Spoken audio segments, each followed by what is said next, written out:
Hello and welcome to the House Stat Challenge. My name is David Terrace, and I'm delighted to be joined by cricket journalist and author Tim Wigmore. Tim, welcome. All right, thanks very much for having me on. No problem. Now, our podcast is all about Test cricket, so we've got the person who literally wrote the book on it. There we go. And there it is. Tim, what could people expect from the book?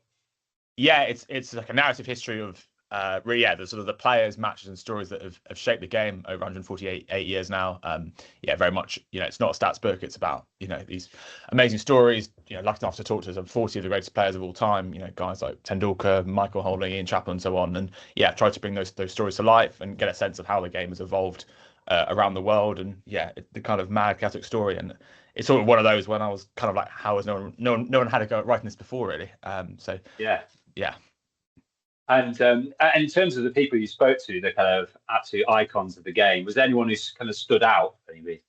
I love talking to Ian Chappell. I think he arguably knows kind of more about Test cricket than anyone alive in terms of his experiences and the fact he played, batted in that period when you didn't have helmets and then you did, and that's a very, because the helmets is such a big kind of critical juncture in the history of Test cricket. So actually, that was such a big thing that he lived through. But so many amazing players I talked to, and I suppose did get a real sense of their kind of pride at being part of a story that's bigger than them, and they do really. It's not to say that they kind of obsessively understand the history, but they do have I think they definitely do have a sense of it, and I think you see that, whenever you have a national tour now, and I said part of that is, you're not just playing Australia, you're kind of playing the weight of history and how rare those victories are. It's been 4 since World War II down under. So actually 4 since 33, four plus the kind of slightly cheap one in 78-9 when Australia were ravaged by Packer. But so 5 since 33, and I think that history that does kind of shape what we see as well. And it's not just about the history, is it? It sort of talks a bit about the kind of future of the game and how it can be, I guess, preserved. Is there anything you wanted to kind of say on that? Yeah, of course. I mean, so one of the things is that, looking at the history, it's amazing how big the worries have been about the future of Test cricket basically from the very, very start. So the first reference I could find to basically the game's gone, it's not as good as it used to be, was 1884. Players all play for money now, not the badge on the shirt. So some of these issues, they are just perennial issues. That's kind of, in a way, it's kind of heartening, right? That these worries have always been there. But in terms of the future, I do have a section I look at the future. I think the Auto Championship, which sometimes people like to kind of sneer at, I think is really, really important in terms of giving a framework for the whole sort of family of Test nations, not just the 2 or 3 biggest who have these great marquee series among them already. So I think finding a way to make that work better, potentially with semi-finals and things, and also just making the point system coherent and easy to understand is so important. So you're having each team play the same number of games. I mean, I have a slightly controversial view that actually all World Test Championship series should be 3 tests of 4 days each, and that's a way to equalise. Everyone played the same number of games, and then you can still have the Ashes and stuff played over those extra tests, but you just have the first 3 count towards that point system. And suddenly you can have a system where you have 3 points for a win, a point for a draw. Everyone plays the same number of games, and and it's as simple as that, everyone can understand what's going on. I think that's a really important part because, for all the kind of changes in the history of Test cricket, we hadn't really experienced knockout Test cricket till 2021, and actually it's been a real enhancement, I think. So I think we should have more of that. Yeah, I totally agree. And but I'm sure the weight of Test history means that people have very strong opinions about all of that. And I understand that you're kind of shortlisted for William Hill's Sportsbook 2025 as well. So congratulations on that. Thanks very much. Yeah, I hope it's a nice Christmas present for listeners. Yeah. Yes. Well, we can put the link on this as well as we send out. But our game is less about kind of the stories and more about the stats. So we just play a little game of House Stat Challenge while you're on. So effectively, this is the most easy player. So you don't get any spare guesses for this player. We'll start you on the 5-point clue, and it is their stats. So this player has scored 9,230 runs at 46.85 and has taken no wickets. And it's since 1985, this player. They've made their debut since 85, yeah. So 9,000. Let me think. So for this round, if you take a guess and get it wrong, you get 0 points. Hashim Amla. You sure? Because you get no points if you get it wrong. So was the average 46.85? Yeah. That feels like Hashim Amla to me. It is not Hashim Amla. Oh. It is Virat Kohli. Oh, I think Amla would have been pretty close. Yeah. But you went for it. I love it. It's aggressive stance. Yeah. So sorry, I just got feed. Yeah. No, I was wrong. Yeah. Well, there you go. Right, next player. Okay, so this player scored 3,383 runs at 31.32 and took 23 wickets at 56.78. Now, you have one guess, but also, I mean, there are other clues as well if you want them. 31.32. Not a great. And how many wickets? 23 at 56.78. Can I have another get? Can I have another clue? Yeah, sure. So they played 65 tests, 120 ODIs, and no T20Is. 120 ODIs, 31.32.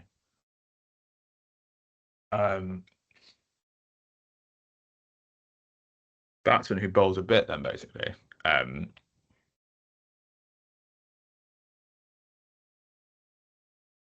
You have to be not from a brilliant team to play that number of tests at that record. 65 tests is a lot, though.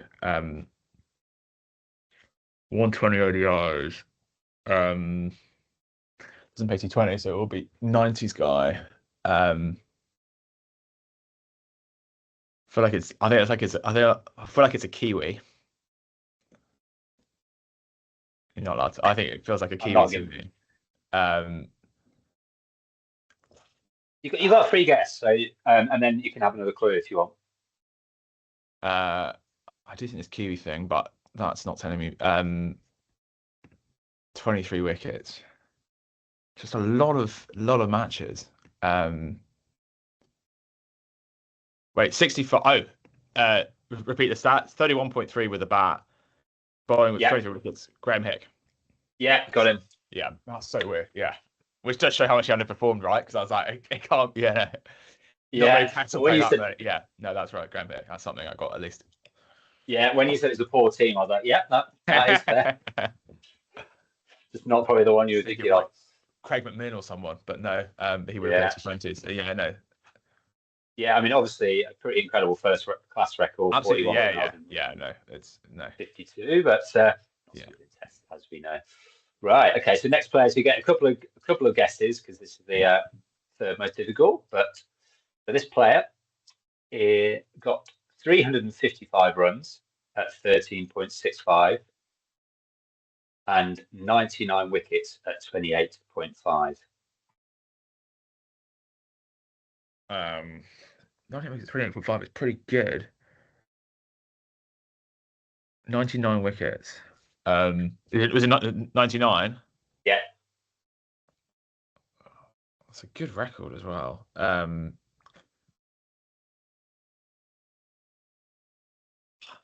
got. Could it be Simon Doull? It's not Simon Doull. You got another spare guess? He's got a similar-ish record.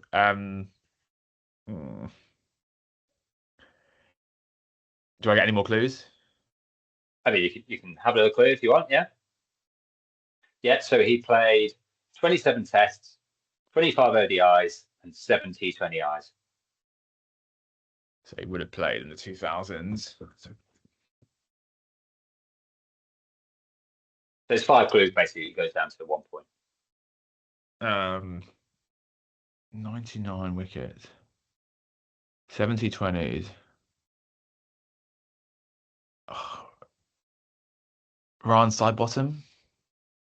No. Oh. I can't be a million miles away. 19 wickets, I would probably remember that. Yeah. 99 wickets. Bloody hell.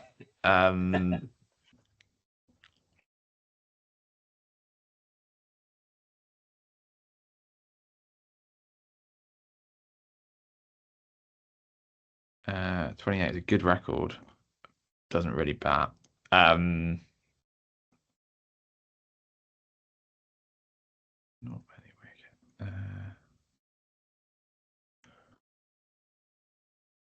It's a really good record, actually.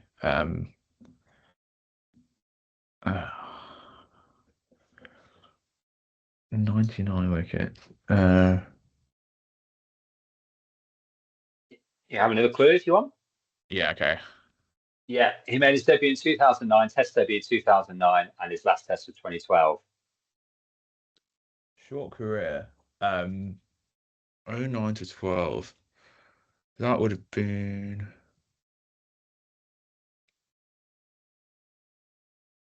99 Test wickets. Would have been pretty involved in that era then.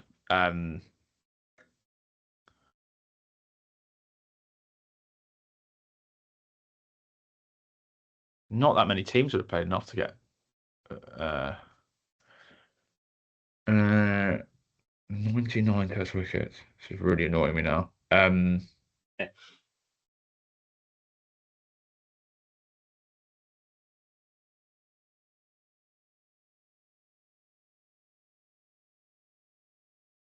The next clue is next clue is the nation, by the way.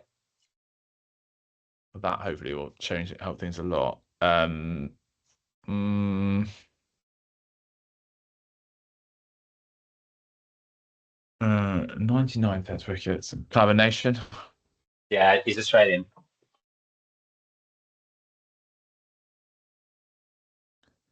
99 Test wickets. No, that's the wrong. Hilton House. Yeah, got him. Oh, got there in the end. That's poor. I didn't realise he had 99. It's not one of their kind of. It's not a classic statistic, is it? But good player. No, it's interesting. Yeah, he's a good swing bowler. Yeah. Right, and your last player. So the most difficult. So you get three guesses. Okay. So this person has 1,926 runs at 33.78 and has not bowled a ball in a Test match. 33.78, 1978. 33.78 is not.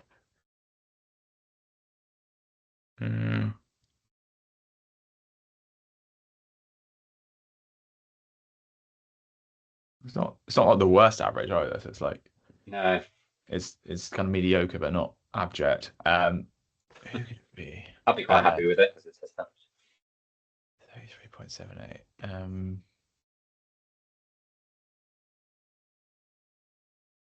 It might be a keeper, of course. Brad Haddon. It's not Brad Haddin, no. You've got another couple of guesses if you want at this level. 2,000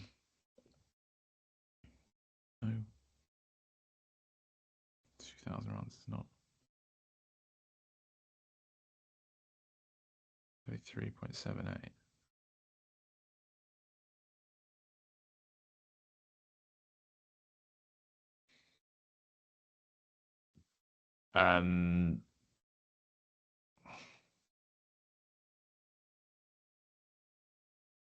Sean Marsh. No.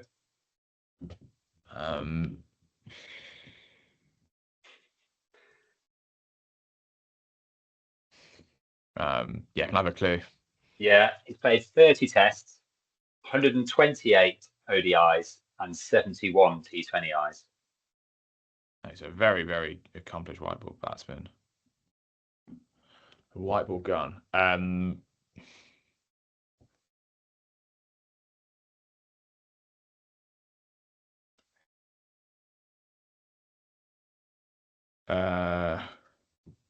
God. I'm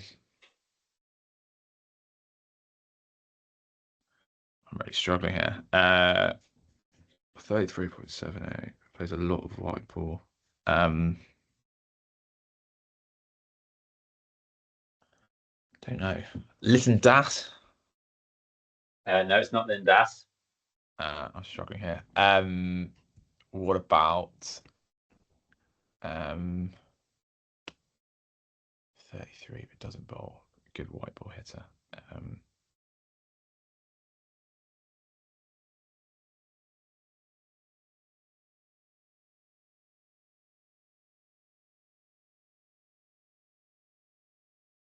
There's a lot of white ball cricket.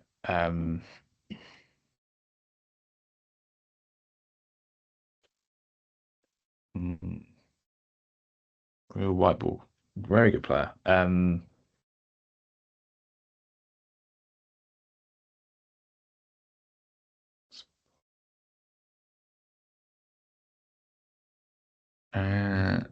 White ball cricket.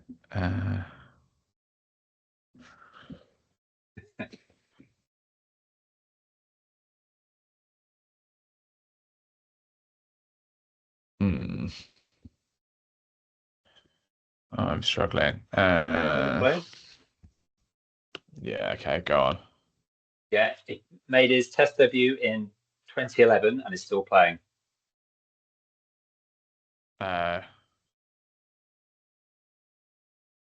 no wickets. I was going to say. He's still playing. Yeah.